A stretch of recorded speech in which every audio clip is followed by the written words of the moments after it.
Hoy vamos a comenzar con el tema de los delitos contra la integridad sexual y para hoy vamos a comenzar con el artículo 119 del Código Penal y el artículo 120.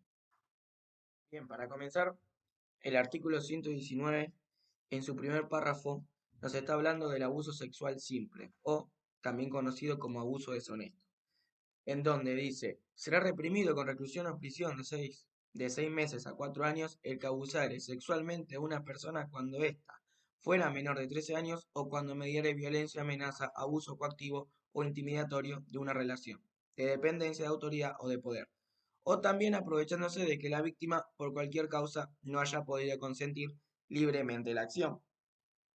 Básicamente el abuso sexual simple implica actos de tocamientos o acercamientos de partes pudientes que pueden tener vínculo con la sexualidad, pueden ser practicados a personas de uno u otro sexo. Entonces, la acción consiste en ejecutar con otra persona actos de abuso sexual que no importen el coito u otro acto de penetración de lo que configura la violación y además que estos no sean de una entidad tal que por su duración o circunstancia de realización hubiere configurado un sometimiento sexual gravemente ultrajante para la víctima. El hecho debe tener entidad abusiva objetiva, ya que sin ella falta la materialidad del delito, entonces no basta solamente para que se consuma el acto. Vamos a clasificar o vamos a hablar de aquellos eh, figuras que el artículo 119 en su primer párrafo menciona, como son aquella víctima que fuera menor de 13 años, como también cuando se medie violencia, amenaza, abuso coactivo o intimidatorio de una relación de dependencia de autoridad de poder, y también cuando el sujeto activo se aprovecha de que la víctima por cualquier causa no haya podido consentir libremente la acción.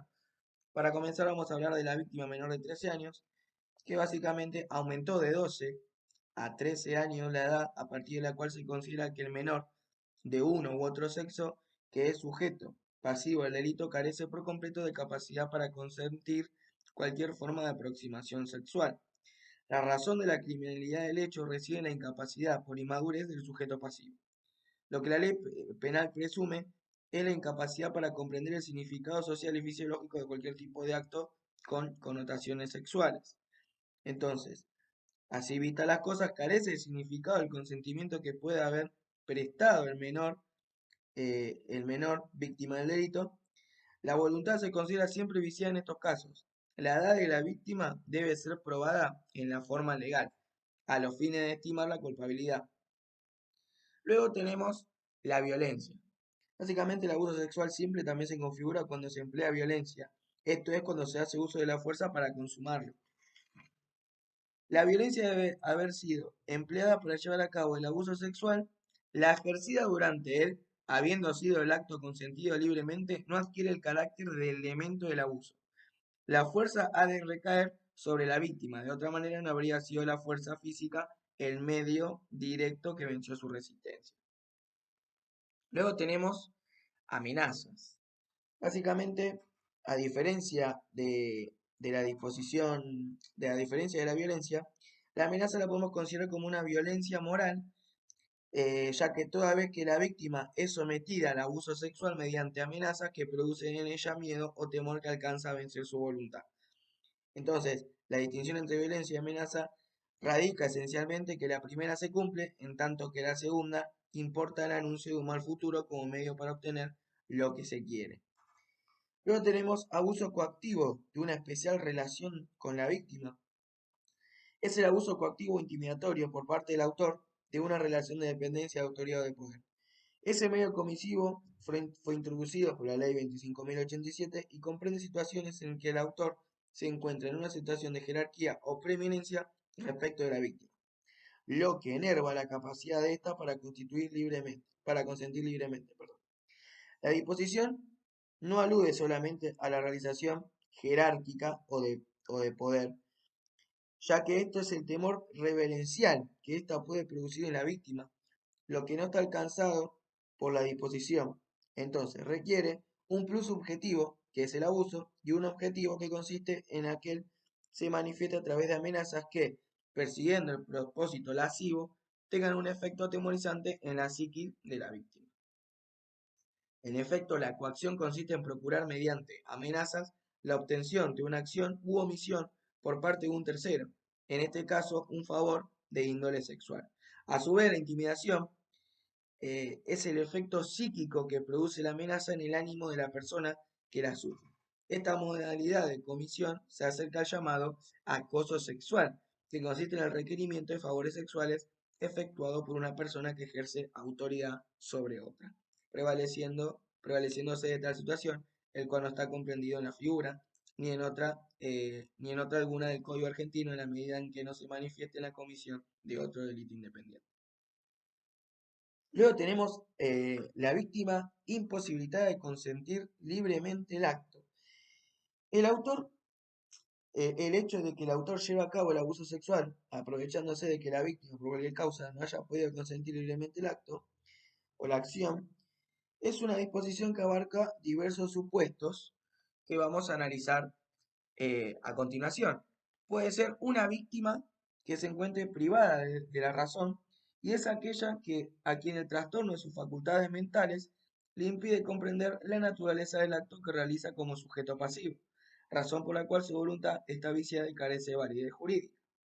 También tenemos el caso de la víctima privada de sentimiento, que es otro de los casos en los que en el momento del hecho la persona ofendida carece de voluntad. Esta situación supone, como por ejemplo, estados transitorios en los cuales el individuo no posee la percepción necesaria para poder adecuar a ella su voluntad. Se trata de estados, por ejemplo, de inconsciencia, el sueño, la ebriedad absoluta, el sonambulismo, los equivalentes psíquicos de los epilépticos, y en general todas las situaciones que motivan estado de inconsciencia. Luego tenemos la víctima enferma. Se trata de una situación en la que el sujeto pasivo no tiene afectada su capacidad de comprender, pero no está posibilitado físicamente para obrar de acuerdo a su voluntad. Por enfermedad se entiende cualquier trastorno o deficiencia de carácter orgánico que, sin privar de razón ni de sentido, impide al sujeto pasivo oponer resistencia física al abuso sexual. Por ejemplo, parálisis, una debilidad extrema, un estado de postración o agotamiento y otros análogos. Luego, por último, tenemos la víctima imposibilitada de consentir libremente por cualquier otra causa. Por cualquier otra causa se entiende toda circunstancia en el que el abuso sexual es logrado con una persona que, hallándose sana, está imposibilitada física o psíquicamente para prestar un consentimiento válido para realizar el acto en que consiste el abuso. Por un ejemplo podría ser la cuadriplegia, una persona que sufre cuadriplegia. Luego, vamos a hablar de los sujetos de este abuso sexual simple, que tenemos al sujeto activo del abuso sexual, que puede ser cualquier persona física, ya sea hombre o mujer, y el sujeto pasivo también puede ser cualquiera. La culpabilidad, obviamente, el abuso sexual simple es un delito doloso, y aunque son imaginables conductas culposas que pueden lesionar el pudor individual, estas resultan atípicas. El contenido del dolo consiste en el conocimiento de que se realiza un acto de abuso sexual apto para atacar ese aspecto de la libertad del sujeto pasivo, excluida la penetración por cualquier vía y el querer hacerlo. El delito de abuso sexual no requiere ningún ánimo especial y el dolo debe excluir el acceso carnal. Ahora vamos a ver que el error excluye, como en todos los delitos dolosos, la culpabilidad. Por último vamos a ver la consumación y tentativa del acto. Básicamente vamos a entrar en un tema en donde hoy en día se encuentra dividida la doctrina, ya que hablamos hay autores que sí admiten la de tentativa en estos casos y otras personas que no admiten la tentativa. Si vamos a lo legal, a la ley básicamente, eh, es, es un delito material este abuso sexual simple. Y sobre tal base debe ser admitida conceptualmente la tentativa.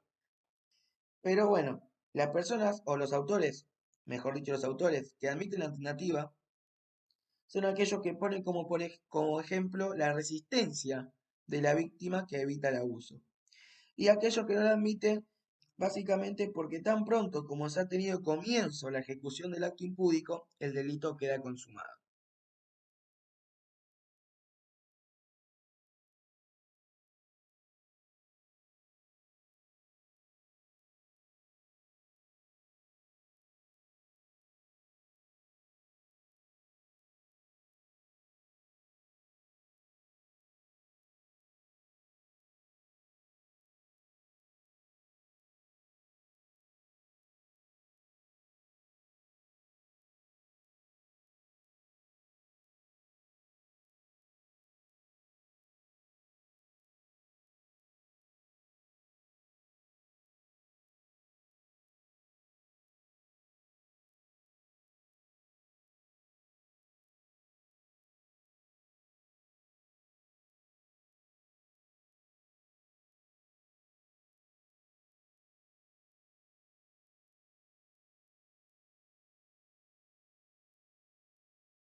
Luego, el artículo 119 del Código Penal, en su segundo párrafo, nos habla del abuso sexual gravemente ultrajante o el abuso sexual agravado, en donde la pena será de 4 a 10 años de reclusión o prisión cuando el abuso por su duración o circunstancia de realización hubiere configurado un sometimiento sexual gravemente ultrajante para la víctima. Bien, en este tipo de abuso sexual, que sería el abuso sexual agravado, la acción propiamente dicha es la misma que la que requiere la comisión del abuso sexual simple, razón por el cual la remitimos a lo dicho anteriormente en abuso sexual simple. Lo mismo ocurre con el requisito de que no haya acceso carnal y con las circunstancias concomitantes. que son las víctimas menores de 13 años, violencia, amenaza, abuso coactivo, intimidatorio de una relación de dependencia, etc., que permiten tener por cometido el delito. La disposición menciona dos parámetros sumamente imprecisos, que son la duración y las circunstancias de su realización, y una consecuencia, que importa un sometimiento sexual gravemente ultrajante para la víctima. La duración puede referirse a un acto que se prolongue más allá de lo razonable o esperable, lo que afecta especialmente la libertad de la víctima. Al respecto, es posible que el delito concurra con el de rapto o con algún otro delito contra la libertad o a una serie continuada de actos que afecten especialmente la libertad y la dignidad de la víctima. De igual manera, la prolongación de la duración del acto abusivo puede poner en peligro la integridad personal de la víctima o aumentar su sufrimiento psíquico o el vejamen al que se la somete. De todas maneras, lo cierto es que la circunstancia temporal mencionada, al igual que las otras hipótesis del agravante, habrá de apreciarse judicialmente caso por caso, porque no es lo mismo un beso lascivo y furtivo propinado por el autor a la víctima valiéndose de una aglomeración, que la retención durante 2 horas llevando a cabo la misma acción, como manoseos en los pechos o en otras zonas pudendas. Los autores, dentro de este parámetro, aluden también a la repetición de actos de abuso sexual como reiterados tocamientos lascivos, su repetición diaria respecto de la misma persona, como por ejemplo el llevado a cabo cada vez que tiene ocasión por un jefe respecto de una empleada. En punto a las circunstancias de realización del abuso sexual, debe tenerse especialmente en cuenta el agravio moral que infieren a la víctima. Pueden estar referidas al acto en sí o a las circunstancias que lo rodean. Se trata de actos escandalosos, humillantes, peligrosos y de un alto contenido vejatorio para la víctima. Es lo que ocurre, por ejemplo, con el empleo de medios mecánicos de innegable connotación sexual, como un vibrador, o la introducción de dedos o la lengua en la vagina o en el ano de la víctima, con la eyaculación en la cara de la víctima, o si los actos abusivos se realizan en público, ante personas conocidas o con una especial vinculación, como podrían ser los padres, los hijos o el marido de la persona que sufre la agresión. Bien, los sujetos, básicamente el sujeto activo y pasivo de este delito puede ser cualquiera, sin importar su sexo. Sabemos que es un delito doloso. El dolo debe abarcar el conocimiento por parte del sujeto activo de que lleva a cabo un abuso sexual en contra de la voluntad de la víctima sin la intención de llegar del coito, y el conocimiento de las circunstancias de tiempo, modo y lugar en el que la realiza, así como también la voluntad de hacerlo. En punto a la consumación del delito y a la posibilidad de tentativa, remitimos a lo expresado a lo que tratamos anteriormente en el tipo básico, en el abuso sexual simple. En cambio, eh, es posible el concurso con otros delitos contra la integridad sexual o la libertad. En cambio, respecto a los otros abusos sexuales, se excluyen por especialidad, pues entre ellos se integran un tipo progresivo, en el cual el abuso sexual gravemente ultrajante aparece como una figura intermedia entre el abuso sexual simple, que sería el abuso deshonesto, y el abuso sexual con acceso carnal, que es el al que se llama violación, al que conocemos como violación, y que vamos a ver a continuación.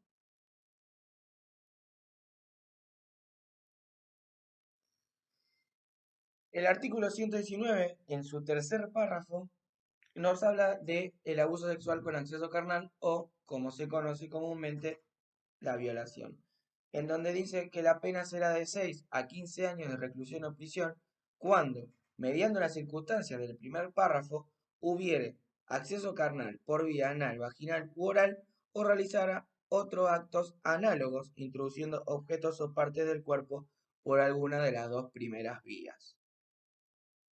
En este caso, podemos hablar al bien jurídico tutelado, que al igual que nosotros delito del título, consideramos que se considera que la libertad sexual en cuanto a cada cual tiene el derecho de elegir el objeto de su actividad sexual, y tal como lo afirma exactamente el autor Campos, que es prescindir de ella si así le place. Entonces, para que esta forma agravada de abuso sexual se consume, es necesario que se reúnan conjuntamente los siguientes requisitos. Primero, que haya abuso sexual. Segundo, que haya acceso carnal por cualquier vía. Se vio en qué consistía el abuso sexual y cuáles eran las circunstancias concomitantes que requería el tipo penal para su configuración, razón por la cual remitimos a lo expresado anteriormente en abuso sexual simple, en abuso típico, es el acceso carnal con persona de uno u otro sexo, lo que distingue a la violación de los otros abusos, en lo que es característica tanto de la faz objetiva como también en la subjetiva, del tipo penal, que no haya penetración ni que ésta se procure. Nos referimos a esa exigencia legal. Bueno, el acceso carnal. El delito de violación se configura en todos los casos básicamente con el acceso carnal. Por acceso carnal se entiende la penetración del órgano genital masculino en orificio natural de otra persona, sea por vía normal o anormal, de modo que dé lugar al coito o a un equivalente anormal de él. La característica esencial del concepto está dada por la idea de penetración, de suerte que cualquier otra relación sexual que no importe penetrar carece de tipicidad para configurar el delito que nos ocupa. En tanto, que la penetración es suficiente para tener por satisfecho el requisito del acceso carnal. No es necesario que el acto sexual alcance la perfección fisiológica, es decir, que se produzca la eyaculación, ni que la penetración sea completa o que produzca defloración. Comprendidos también los actos contra natura, puesto que pudiendo ser ambos sujetos del delito del sexo masculino, la penetración sexual no puede realizarse de otro modo. Básicamente es contra natura, es de forma anal. El acceso carnal debe ser ilegítimo, entendiendo como un hecho que el autor no tiene derecho a exigir ni la víctima obligación de soportar. El caso más frecuente tratado es el de la cópula lograda por la fuerza dentro del matrimonio, como posibilidad del delito de violación entre cónyuges. El marido tiene derecho a exigir a su mujer el acceso carnal y ésta correlativamente el deber de acceder al concúbito. Por esto se decía que ningún derecho es atropellado en ella por el marido al obligarla contra su voluntad a realizar con él un acto que tiene ella el deber de ejecutar. Si de la violencia resultaran lesiones u otras consecuencias, habrá un delito que castigar, pero no será el de violación.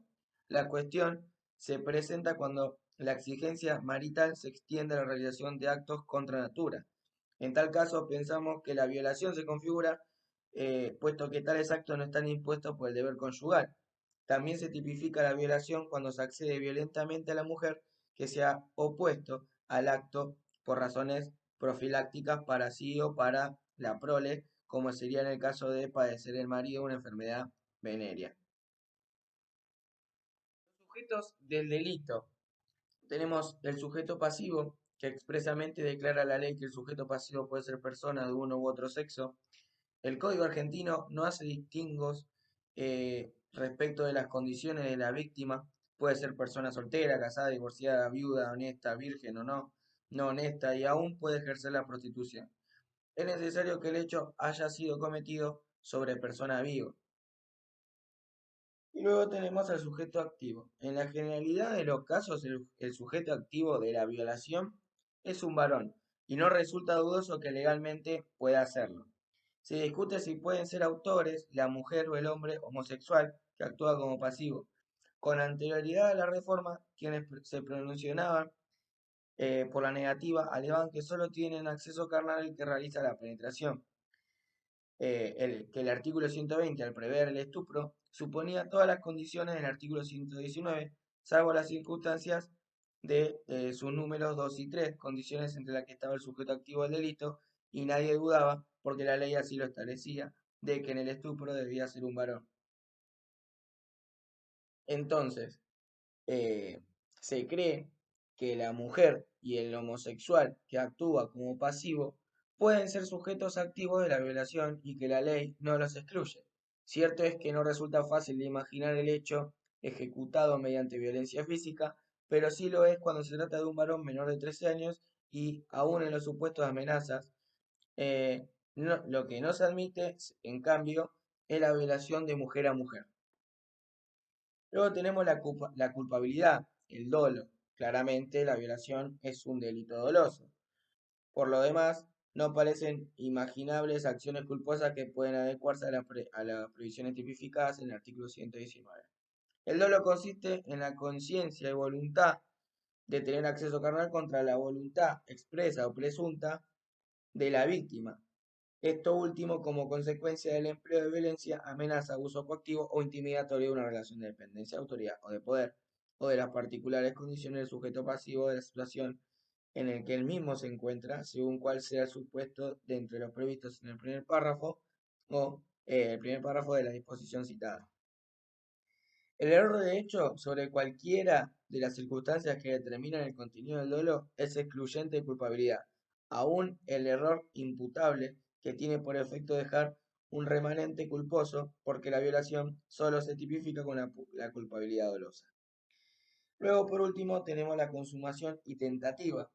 La violación se consuma, como bien dijimos anteriormente, con el acceso carnal, para lo cual no es necesario que el acto alcance su perfección fisiológica ni que la penetración sea completa. No parece dudoso que sea posible la violación en grado de tentativa. Su caracterización implica dificultades prácticas en razón de que la objetividad puede ser exactamente la misma que configura el delito de abuso sexual simple o agravado. El elemento diferencial entre uno y otro delito es de carácter subjetivo, en donde si el autor se propuso el acceso carnal pero no lo logró por circunstancias ajenas a su voluntad, habrá habido una tentativa. En cambio, el agente, por cualquier causa, limitó su propósito a actos libidinosos que excluían el coito subjetiva y objetivamente materializó el tipo del abuso sexual, es decir, el abuso sexual simple, el abuso deshonesto.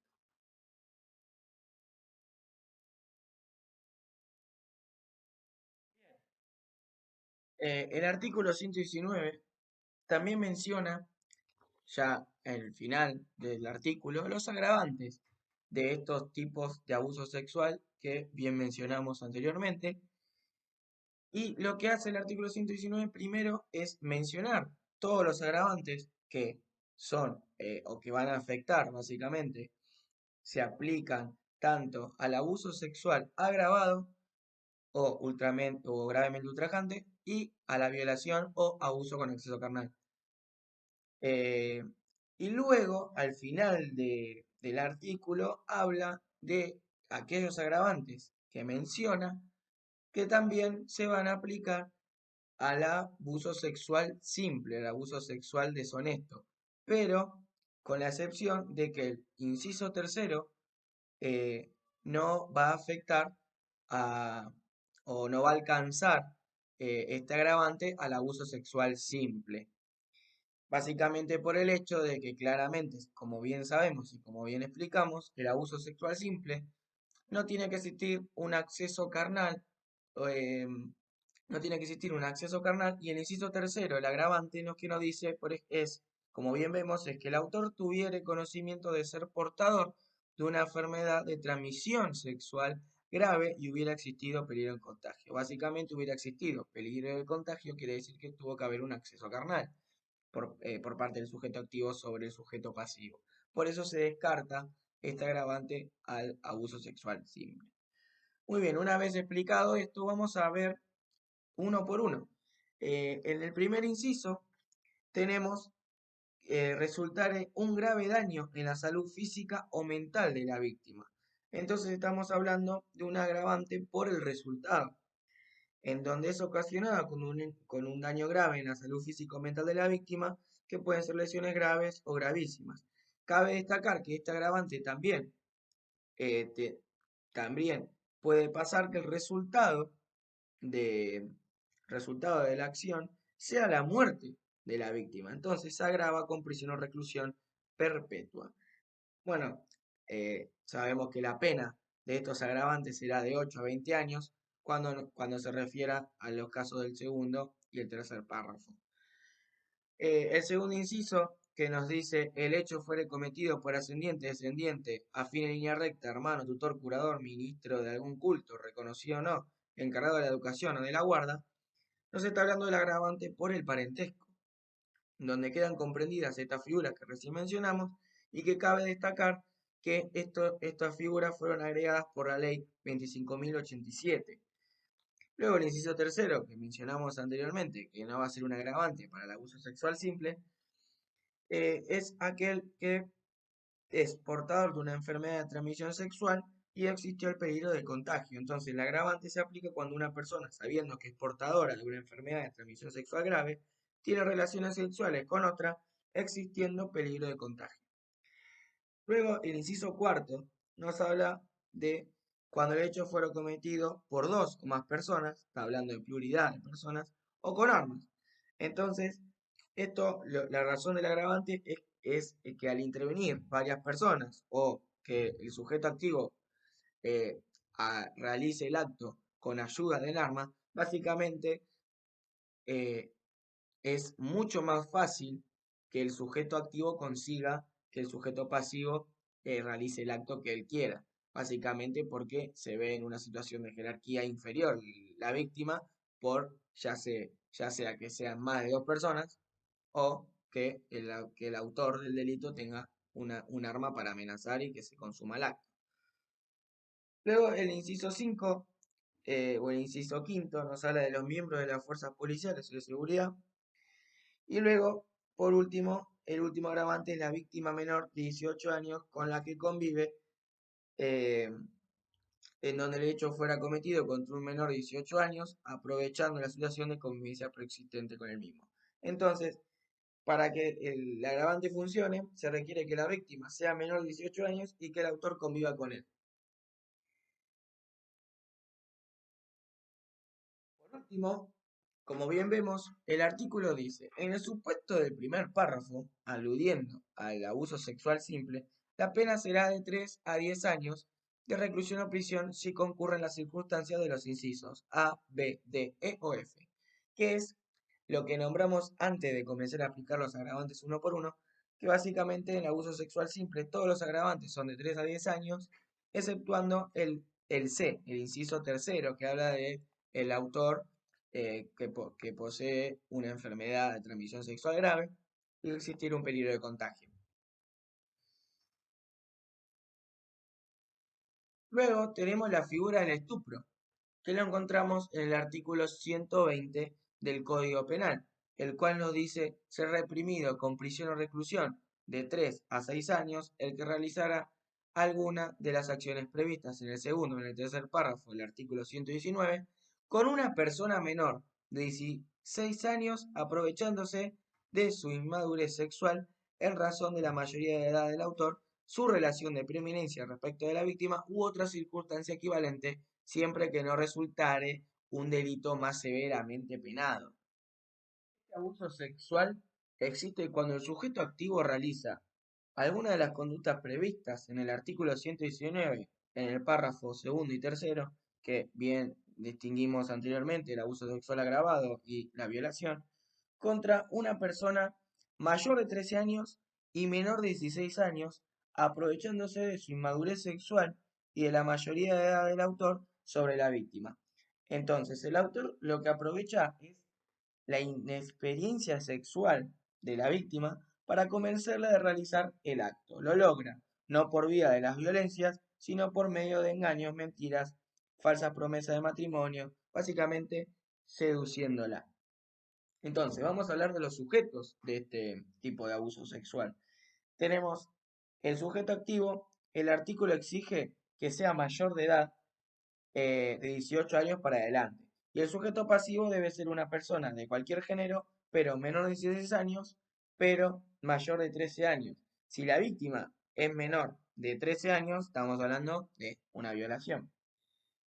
El elemento subjetivo, básicamente este abuso es un delito doloso y el dolo consiste en el conocimiento de los elementos del tipo subjetivo y la voluntad de realizarlo.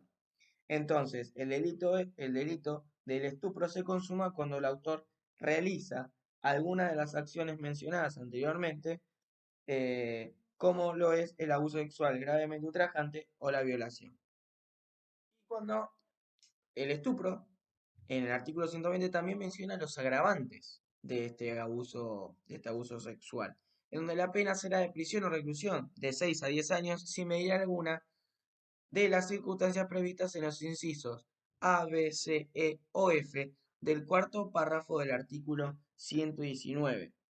Claramente, la diferencia que existe entre los agravantes del artículo 119 y las tres figuras anteriores mencionadas es que en estos agravantes no se encuentra la figura de la pluralidad de autores o si se realiza con armas. ¿Por qué?